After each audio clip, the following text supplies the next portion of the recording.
नमस्कार मित्रों, मैं जसवंत कुमार आपके लिए रीट एग्ज़ाम के लिए मैं कुछ टॉपिक्स लेके आया हूँ जिनमें आप मेरा सहयोग करें और मेरे चैनल को सब्सक्राइब ज़रूर करें, जिसमें आपको जो भी टॉपिक्स हैं वो सरलता के साथ समझाए जाएंगे और उनसे काफ़ी पर्सन रीट एग्ज़ाम में मिलते भी हैं। उन्हीं टॉपिकों को लेकर मैं स्पेशली आपके सामने आया हूँ। तो मित्रों, इनको देखते हुए मैंने कोशिश करूँ कि मैं आपकी हेल्प कर सकूँ। तो मैं आपकी हेल्प में पहला टॉपिक लेके आया हूँ, पृथ्वी के परिमंडल। मेरा पहला टॉपिक है पृथ्वी के परिमंडल का टॉपिक है। जैसे कि आपको पता है पृथ्वी क्या है, पृथ्वी ये क्या है, हमारी पृथ्वी है, ठीक है ना। ये देखो हमेशा याद रखना कि ये अपने अक्ष पर झुकी हुई होती है। क्या होती है? अपने अक्ष पर झुकी हुई होती है। ये क्या है? ग्लोब है। ग्लोब में हमारी पृथ्वी क्या है? अक्ष पर झुकी हुई होती है। ये क्या है? अक्ष है, ठीक है ना। अक्ष पर क्या होती है? झुकी हुई होती है, ठीक है। इसमें हम स्टार्ट करते हैं। देखिए कि पृथ्वी पर ही क्या है? जीवन है। क्या है? पृथ्वी पर ही जीवन है, ठीक है ना। पृथ्वी पर क्या है? जीवन विद्यमान है, ठीक है। हमारी पृथ्वी को 3 घटकों में बांटा गया है।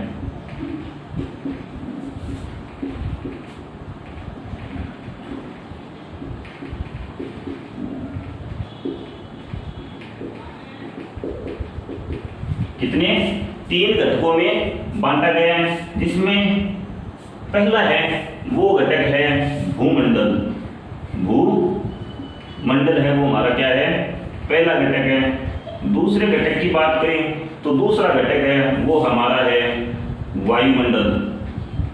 कौन सा है? वायुमंडल। तीसरे घटक की बात करते हैं तो वो है हमारा जलमंडल। पृथ्वी को कितने घटकों में बांटा गया है? मतलब प्रश्न ये भी बन सकता है कि पृथ्वी को कितने भागों में बांटा गया है, तो वो है भूमंडल, वायुमंडल और जलमंडल। कितने भागों में बांटा गया है? भूमंडल, वायुमंडल और जलमंडल में बांटा गया है। 3 भागों में बांटा गया है। तो हम स्टार्ट करते हैं।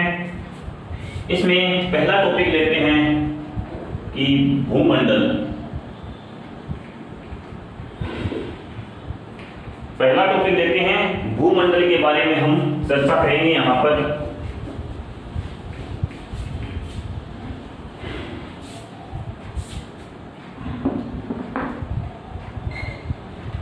देखिए, पृथ्वी के ठोस भाग को भूमंडल कहते हैं। एकदम आसान, बिल्कुल आसान परिभाषा है। पृथ्वी के ठोस भाग को क्या कहते हैं? भूमंडल कहते हैं। समझ में आई बात? ठोस भाग कौन सा होता है? जो जहां पर क्या है? ठोस पदार्थ पाए जाते हैं, मिट्टी होती है, पत्थर होते हैं, उनको क्या कहा जाता है? ठोस कहा जाता है। तो वह भाग पृथ्वी का जिस पर क्या है? ठोस मौजूद है, उसको क्या कहते हैं? भूमंडल कहते हैं। देखिए, भूमंडल की बात करें तो भूमंडल कहीं से तो क्या होता है? नीचे की ओर होता है, कहीं से ऊपर उठा होता है। कहीं पर क्या है? नीचे होता है, कहीं पर ऊपर उठा होता है भूमंडल, ठीक है ना। और अब देखिए, भूमंडल को भी 2 भागों में बांटा गया है। कितने भागों में? 2 भागों में इसे बांटा गया है, ठीक है ना। तो इसका जो मुख्य भाग है वो पृष्ठीय भाग है, ठीक है, जिसको 2 भागों में भूमंडल को 2 भागों में बांटा गया है। जिसमें पहली बात करें तो एक नंबर पे आएगा महाद्वीप। कितने भागों में? 2 भागों में, जिसमें एक नंबर पे आएगा महाद्वीप और दूसरे नंबर पर आएगा महासागरीय बेसिन।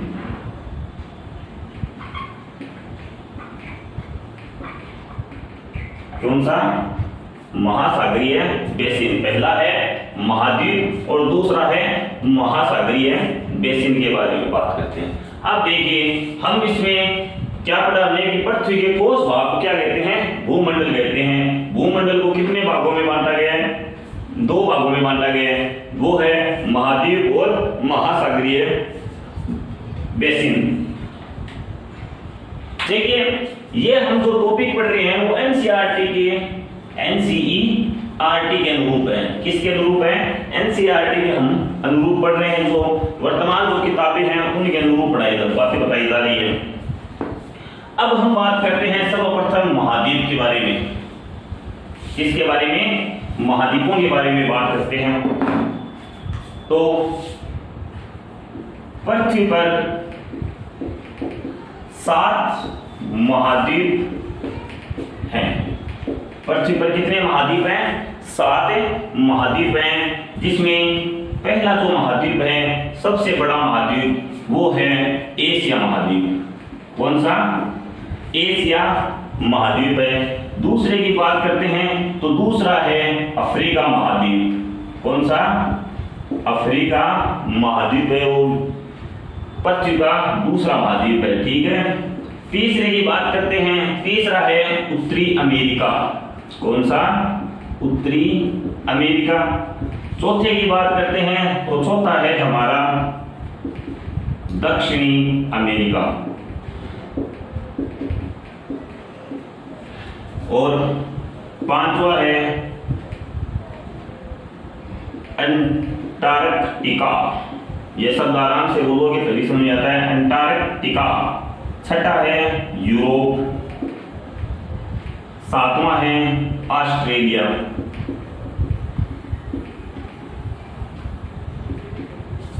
अब आप पूछोगे सर ये तो इतनी आसान है, प्रश्न कैसे आएंगे? इतने आसान से कैसे प्रश्न बन सकते हैं? तो आपको ये गलतफहमी है। 2014 में जो एग्जाम हुआ था उसमें पूछा गया था कि पृथ्वी के सबसे बड़े और सबसे छोटे महाद्वीप कौन से हैं। इतना आसान प्रश्न पूछा गया था कि पृथ्वी के सबसे बड़े और सबसे छोटे महाद्वीप कौन से, या 7 महाद्वीपों में सबसे बड़ा और सबसे छोटा महाद्वीप कौन सा है। ये भी प्रश्न आ चुका है। ये इस गलतफहमी में रहना, ये जो आरपीएससी है वो कोई भी प्रश्न हमसे पूछ सकती है। हम इसमें कोई भी कुछ छोटा या बड़ा नहीं होता है। तो बच्चों, हम इसमें अब जो स्टार्ट करने वाले हैं वो टॉपिक है एशिया का। कौन सा है? एशिया के बारे में, टॉपिक के बारे में चर्चा करेंगे। देखिए, इसको समझने का एकदम आसान तरीका है कि कौन सा बड़ा है कौन सा छोटा है। देखिए कैसे, मान लो कि ये है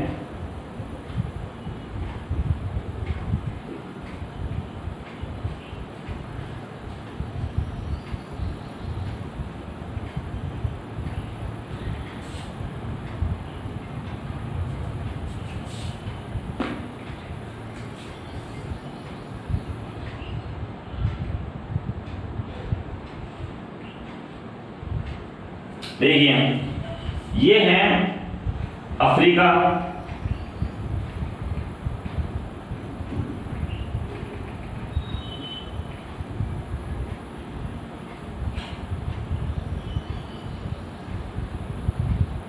कौन सा है? अफ्रीका महाद्वीप। ये है एशिया महाद्वीप। कौन सा? एशिया। ये है यूरोप। कौन सा है? यूरोप महाद्वीप।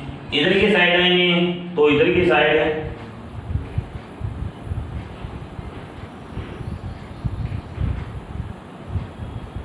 ठीक है, और इससे जुड़ा हुआ है वो है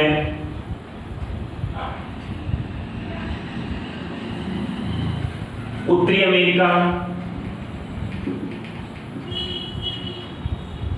और ये है दक्षिणी अमेरिका। कौन सा है? उत्तरी अमेरिका और दक्षिणी अमेरिका। ये मैंने आपको बताया था अफ्रीका, ये वैसे मैंने जो लिखे हैं वो क्रमानुसार हैं, बड़े से छोटे की ओर है, क्रम से हैं ये, ठीक है ना। उसके अलावा ये है ऑस्ट्रेलिया, जो एक द्वीप भी है, क्या है, द्वीप भी है। और यहां है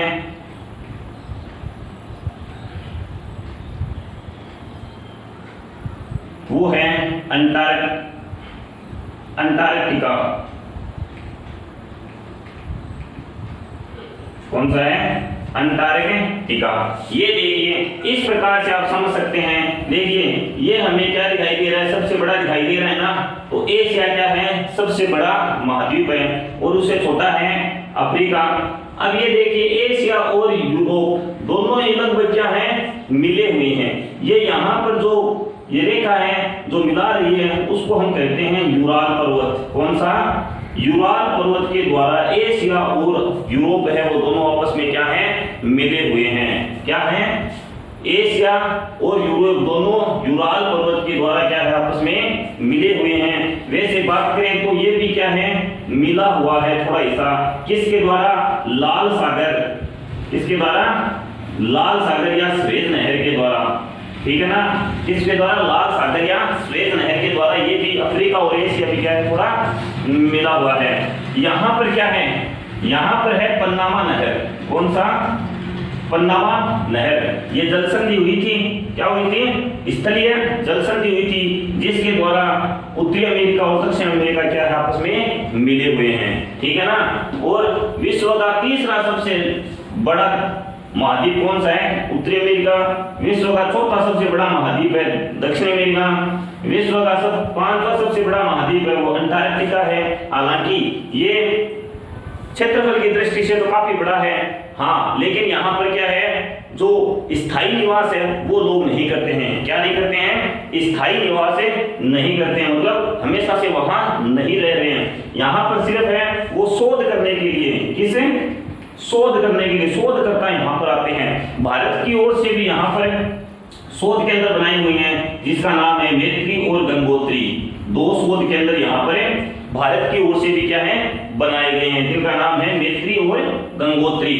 और यूरोप की बात करें, उसके बाद में अंटार्कटिका के बाद में आता है यूरोप। यूरोप की बात करते हैं, यूरोप एक प्रकार से क्या है, प्रायद्वीपीय महाद्वीप है। क्या है, प्रायद्वीपीय महाद्वीप है, ठीक है ना। कैसे, आप पूछोगे सर कैसे, तो देखिए कि एक साइड से ये क्या है, स्थल के द्वारा जुड़ा है। मैंने क्या बताया, यूराल पर्वत, ये पर्वतों के द्वारा एक साइड से जुड़ा है, और तीन ओर से क्या है, पानी से घिरा है। तीनों ओर से क्या है, पानी से घिरा है। इसलिए जो क्षेत्र तीन ओर से पानी से घिरा होता है उनको क्या कहा जाता है, प्रायद्वीप कहा जाता है। जैसे हमारा देश भारत है, ये देखिए हमारा देश भारत है, वो पश्चिम, दक्षिण और पूर्व तीनों ओर से क्या है, पानी से घिरा हुआ है, जिस कारण से इसको क्या कहा जाता है, प्रायद्वीपीय देश कहा जाता है। क्या कहा जाता है, प्रायद्वीपीय देश। इस अगला है हमारा ऑस्ट्रेलिया। क्या है, अगला हमारा ऑस्ट्रेलिया है। ऑस्ट्रेलिया की बात करें तो ऑस्ट्रेलिया एक द्वीप भी है, मतलब महाद्वीप भी है, और एक देश भी है। क्या है, ऑस्ट्रेलिया एक द्वीप, महाद्वीप है, और ये अपने आप में क्या है, ऑस्ट्रेलिया नाम से ही क्या है, देश भी है।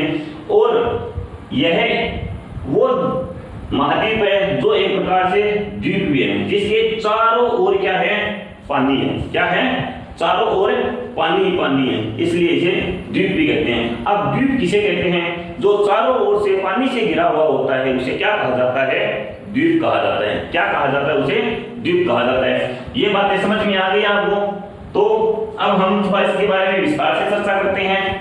देखिए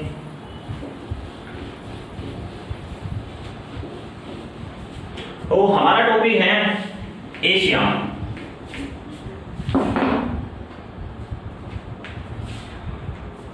एशिया, देखिए एशिया है वो, एशिया उत्तरी गोलार्ध में स्थित है। कौन से गोलार्ध में, उत्तरी गोलार्ध में स्थित है। किस गोलार्ध में है, उत्तरी गोलार्ध। अब उत्तरी गोलार्ध दक्षिण गोलार्ध क्या होता है, मान लो ये हमारी पृथ्वी है, ठीक है, ये क्या है, अक्षांश रेखा।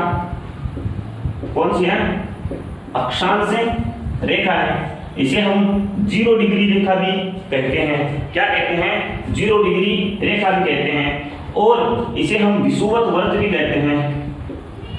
क्या कहते हैं, विषुवत वृत्त। और यहां से एक 23 से 1/2 डिग्री पर रेखा है, जो मानक रेखा है। यानी कि ये कोई रेखाएं नहीं है, ये मानक रेखाएं हैं, जिसका नाम है करक रेखा। क्या है, करक रेखा। और ये इस साइड में क्या है, एक 23 से 1/2 पर एक और रेखा है, जिसका नाम है मकर रेखा, जो किस में है, दक्षिण की ओर। अब आप देखिए, इस से अक्षांश रेखा से ऊपर की ओर का जो हिस्सा होता है उसे तो कहते हैं उत्तरी गोलार्ध। क्या कहते हैं, उत्तरी गोलार्ध कहा जाता है। और ये दक्षिण का जो हिस्सा है इसे क्या कहा जाता है, दक्षिणी गोलार्ध कहा जाता है। क्या कहा जाता है, ये जो दक्षिण का हिस्सा है, इससे अक्षांश से जो नीचे का हिस्सा है वो तो कहलाता है दक्षिण गोलार्ध। ऊपर का हिस्सा क्या कहलाता है, उत्तरी गोलार्ध। तो भारत को अगर हमें स्थापित करना हो इस मानचित्र में, तो हम स्थापित करेंगे ऐसे स्थापित करेंगे। क्यों, क्योंकि मकर करक रेखा है, भारत को बीचों बीच काटती हुई निकलती है। करक रेखा भारत को क्या कर रही है, बीचों बीच काटती हुई निकल रही है ना। यहाँ से ये करक रेखा बीचों बीच काटती हुई भारत को निकलती है, जिसमें आपको पता होना चाहिए कि राजस्थान में हम रहते हैं। तो राजस्थान के 2 जिले डूंगरपुर और बांसवाड़ा से होकर निकलती है। कौन कौन से, डूंगरपुर और बांसवाड़ा से यह होते हुए निकलती है। इतनी बात समझ में आ गई, आगे करें। ये बात तो समझ में आ गई आपको कि ऊपर का उत्तरी गोलार्ध और इससे नीचे का हिस्सा है वो क्या है, दक्षिणी गोलार्ध। तो एशिया उत्तरी गोलार्ध में क्या है, स्थित है। पूरी तरीके से कौन से गोलार्ध में स्थित है, उत्तरी गोलार्ध में स्थित है। अब आपको थोड़ा इतना चल रहा है तो एक और टॉपिक बता देता हूं इसमें। ये कौन सी रेखा है, ये है देशांतर रेखा। कौन सी है, देशांतर रेखा, ठीक है। और इसके इस साइड का हिस्सा है, इस रेखा के इस साइड का हिस्सा है वो तो कहलाता है पूर्वी गोलार्ध। तो हम यहाँ पर एक बात और लिख सकते हैं कि एशिया है वो उत्तरी और पूर्वी गोलार्ध में स्थित है। क्या है, उत्तरी और पूर्वी गोलार्ध में स्थित है। तो अक्षांश पर उत्तरी और देशांतर पर पूर्वी गोलार्ध में। ये भी बात हम यहाँ पर लिख सकते हैं। प्रश्न में ऐसे ही पूछ सकते हैं कि एशिया की मानचित्र में स्थिति बताइए, तो एशिया की स्थिति है उत्तरी और पूर्वी गोलार्ध, वहां पे ये भी मिल सकता है। और अगर वहां पर अकेला उत्तरी गोलार्ध मिलता है तो उत्तरी गोलार्ध होगा। अगर एक जगह उत्तरी गोलार्ध दे दिया, एक जगह उत्तरी और पूर्वी दोनों गोलार्ध देते हैं, तो वहां पर ये सही माना जाएगा। उत्तर और पूर्वी गोलार्ध दोनों को साथ में अगर दे रखा है तो वो सही माना जाता है। अब इस साइड की बात करते हैं तो ये कहलाता है पश्चिमी गोलार्ध। कौन सा, पश्चिमी गोलार्ध कहलाता है। क्लियर, इतने समझ में आ गई बात। तो एशिया है उत्तरी गोलार्ध में स्थित है। और यहां पर एक देश है, कहां, इस देशांतर पर, जिसे हम, ये तो 0 डिग्री अक्षांश है और ये 0 डिग्री देशांतर है, ठीक है ना। यहां पर एक देश स्थित है जिसका नाम है इंग्लैंड। कौन सा देश है, इंग्लैंड है। और यहां पर उसमें एक वेधशाला है, वेधशाला ग्रीनविच। क्या, ठीक है, ग्रीनविच में क्या है, वेधशाला है। जैसे भारत में है 5 वेधशालाएं, किसने बनवाई थी, सवाई जय सिंह ने। सवाई जय सिंह ने कितनी, 5 वेधशालाओं का निर्माण करवाया था, जिसमें उसने जयपुर का जंतर मंतर, जयपुर वाला जंतर मंतर, जयपुर मथुरा बनारस, उज्जैन और दिल्ली। कौन सा, इन 5 जगहों पर सवाई जय सिंह ने क्या है, वेधशालाएं बनवाई थी।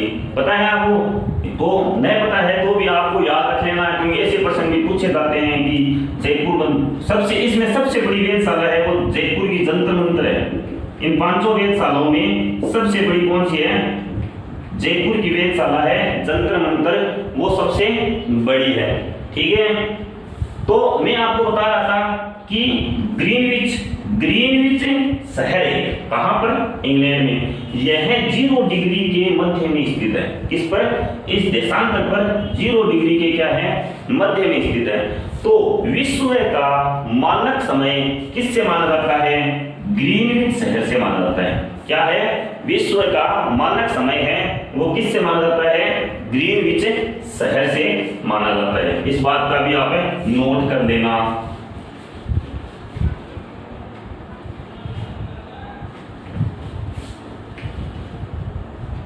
आगे बढ़ते हैं। एशिया उत्तरी गोलार्ध में स्थित है। ठीक है, एशिया में विश्व की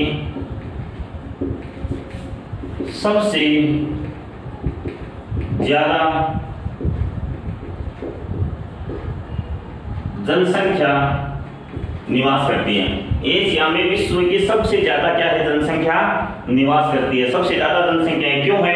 क्योंकि आपको पता है कि विश्व के सबसे बड़े देश चीन और भारत इसी एशिया महाद्वीप में स्थित हैं। किसमें है? एशिया महाद्वीप में स्थित है। विश्व के सबसे बड़े जनसंख्या की दृष्टि से सबसे बड़े 2 देश हैं वो इसी महाद्वीप में स्थित हैं। उसी प्रकार बात करें तो इसमें एक बहुत बड़ा देश है रूस भी इसमें क्या है? क्षेत्रफल की दृष्टि से सबसे बड़ा देश है, वो भी इसमें शामिल है, एशिया में ही शामिल है। इसलिए एशिया में विश्व की सबसे ज्यादा जनसंख्या निवास करती है। ठीक है, आगे बात करें तो देखिए और क्या क्या है एशिया में, ये जानकारी हम थोड़ी क्या है इकट्ठा करते हैं। तो पामीर का पठार,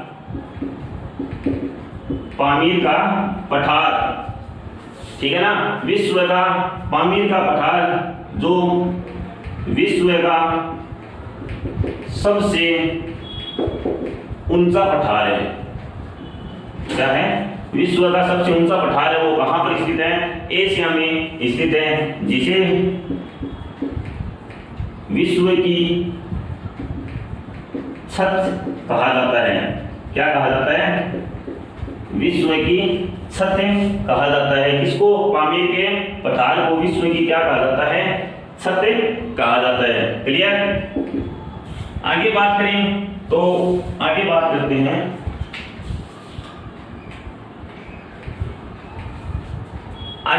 हैं कि देखिए इसमें विश्व की सबसे ऊंची चोटी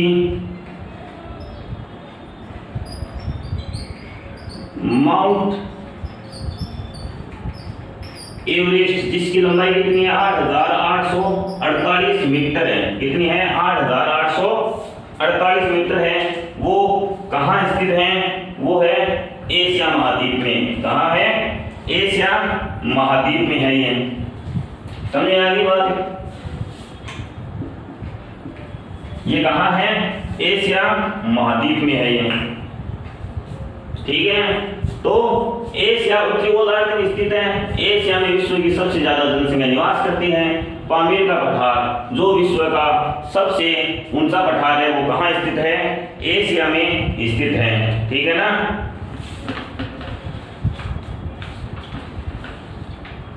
और यह विश्व के 1/3 भाग पर स्थित है। कितने पर?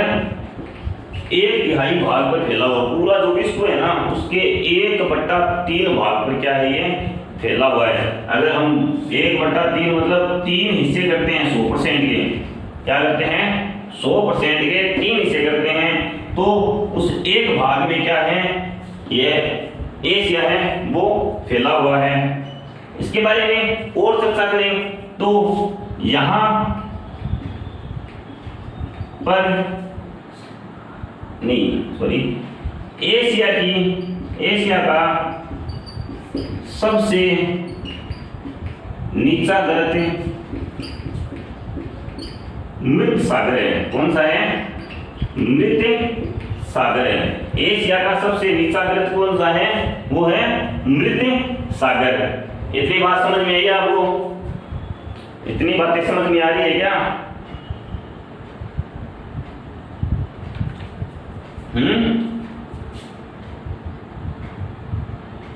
ठीक है ना? तो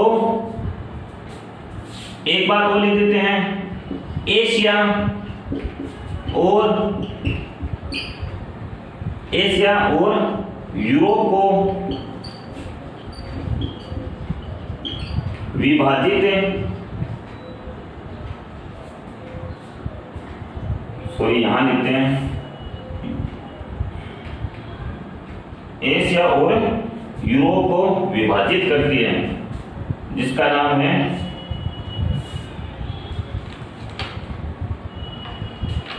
मैंने आपको बताया भी था, याद होना चाहिए ऐसे करके। ये मान लो यूरोप है, ये पर्वत है, जैसे यूराल पर्वत है, ठीक है ना? मैंने आपको बताया था, याद होना चाहिए कि मान लो एशिया है और ये क्या है? यूरोप है। तो इसको क्या है, ये क्या करती है? दोनों को जोड़े हुए हैं, दोनों को यहाँ पर जोड़े हुए। मैंने आपको इसीलिए बताया था कि और सभी जगह से ये क्या है? पानी से घिरा हुआ है, लेकिन इस साइड में किससे घिरा हुआ है? स्थल से घिरा हुआ है। स्थल मतलब एशिया से घिरा हुआ है। तो यूराल पर्वत एशिया और यूरोप को विभाजित करता है, ठीक है ना? दोनों को अलग अलग करने का कार्य कौन कर रहा है? यूराल पर्वत कर रहा है। अगर यहाँ पर यूराल पर्वत नहीं होता तो ये क्या है? देखो, ये एशिया और यूरोप मिलकर एक देश, एक ही बन सकता है। आगे जाके हो सकता है कि यूरोप और एशिया को एक कर दें, जिसका नाम रख दें यूरेशिया। ये शोधकर्ताओं द्वारा कोशिश की जा रही है, ठीक है ना? तो यूराल पर्वत एशिया और यूरोप को क्या करता है? विभाजित करता है। क्लियर? मिटाते हैं इसको। तो ये हमारा हो गया एशिया महाद्वीप, ठीक है?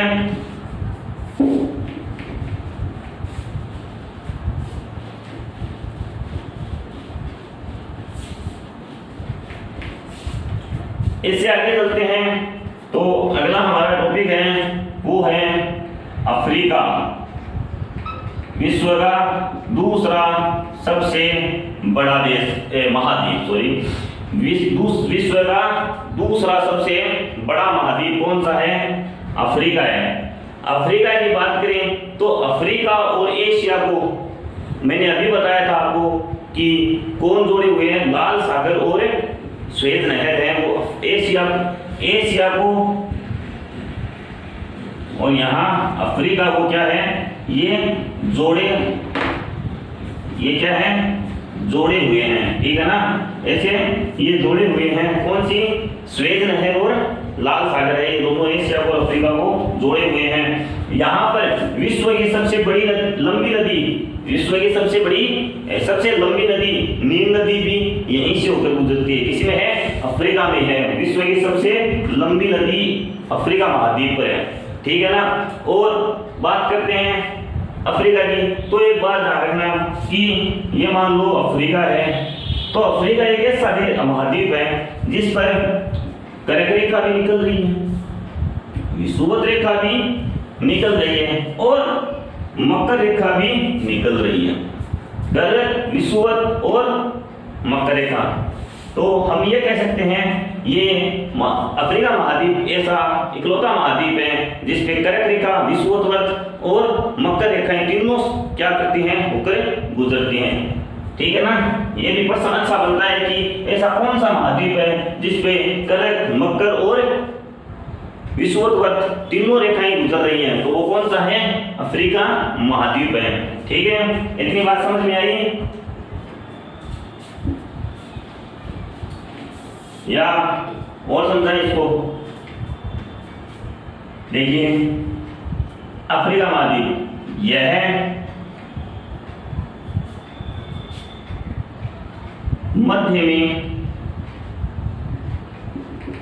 स्थित है, ठीक है? मध्य में स्थित है। कर्क रेखा, विषुवत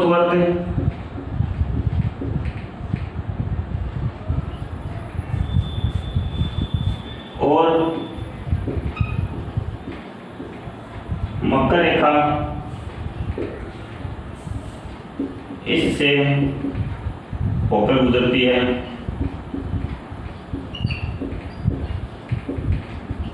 ठीक है ना। यह मध्य में स्थित है। कर्क रेखा, विषुवत और मकर रेखा क्या है, इससे होकर गुजरती है। थोड़ा 1 सेकंड का टाइम दें प्लीज। तो एक चीज वो लिख लो, आप लिख लो, लाल सागर, स्वेद नहर, लाल सागर स्वेद नहर एशिया और यूरोप को विभाजित करती है। लाल सागर और श्वेत नहर एशिया और अफ्रीका को विभाजित करती है। क्या करती है? एशिया और अफ्रीका को क्या कर रही है? ये विभाजित करती है। ठीक है ना।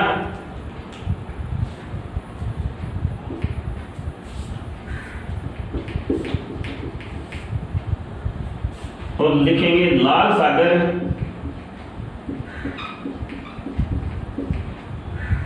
या स्वेज नहर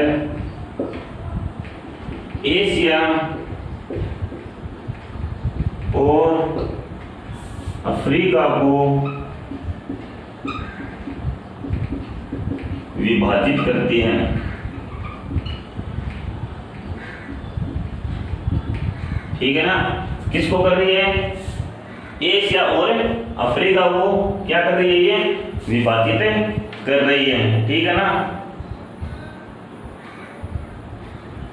इतनी बात समझ आई। अब आपको ये तो पता है कि अफ्रीका महाद्वीप पर एक मरुस्थल है। जैसे हमारे राजस्थान में एक मरुस्थल है। मरुस्थल कौन सा है? थार का मरुस्थल। वैसे ही एक मरुस्थल है जिसका नाम है सहारा मरुस्थल। तो लिखेंगे सहारा मरुस्थल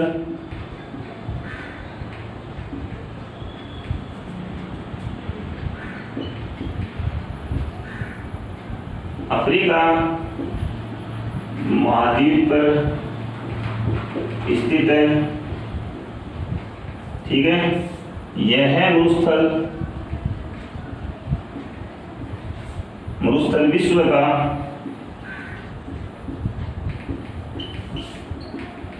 सबसे गर्म मरुस्थल है। क्या है? विश्व का सबसे गर्म मरुस्थल कौन सा है? वो है सहारा मरुस्थल। ठीक है। आगे बात करें तो विश्व की सबसे लंबी नदी, सबसे लंबी नील नदी इसी महाद्वीप पर है। ठीक है। किस पर है? इसी महाद्वीप पर है। कौन से पर है? अफ्रीका पर है। ठीक है ना। कौन से पर है? अफ्रीका महाद्वीप पर है। तो अब आज हमारे जो टॉपिक हुआ है वो 2 ही हुए हैं। अगली वीडियो में थोड़ा और प्रयास करेंगे जल्दी करने का। तो आप मेरे को जरूर बताएंगे आपको वीडियो कैसा लगा।